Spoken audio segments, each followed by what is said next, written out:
गोपीवस्त्रापहरणम् मदनातुरचेतसोऽन्वहं भवदङ्घ्रिद्वयदास्य काम्यया यमुनातटसीं निसैकदीं तरलाक्ष्यो गिरिजां समार्चिचन् तव नाम कर्तारदासमं सुदृशभ्रातरुपागता नदीम्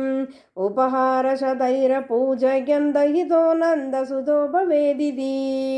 इति मासमुपाहितव्रताः तरलाक्षीरविवीक्ष्यता भवान् करुणामृदुलो नदीतटं समयासि तदनुग्रहे च या नियमावसितौ निजाम्बरं तटसीमान्यवमुच्यतस्तदा यमुना जलकेलनाकुलाः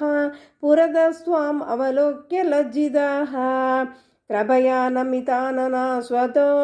वनिता स्वाम्बरजालमन्तिके निहितं परिगृह्य भूरुः विटपं त्वं तरसाधिरूढवान् इह तावदुपेत्यनीयतां वसनं वा सुदृशो यदा यदम्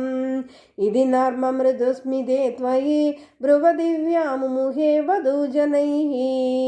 अयि जीवचिरं किशोरनः तव दासीरवशीकरोषि किम् प्रदिशाम्बरमम्बुजे क्षणेदि उदितस्त्वं स्मितमेव दत्तवान् अधिरुह्य तटं कृताञ्जलिः परिशुद्धा स्वगतिर्निरीक्ष्यताः वसनान्यखिलान्यनुग्रहं पुनरेवं गिरमप्यदामुदा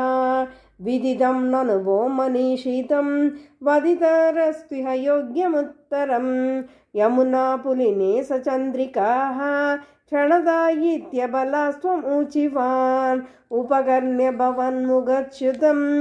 मधुनिष्यन्ति वचो मृगीदृशः प्रणयाद् अयि वीक्ष्यते वदनाब्जं शनकगृहं गताः इति नाम्ननुगृह्य वल्लवीः विपिनान्तेषु पुरेव सञ्चरन् करुणाशिशिरो हरे हरत्वरया मे सकलामयावलिम् सर्वत्र गोविन्दनाम संकीर्तनं गोविन्द गोविन्द।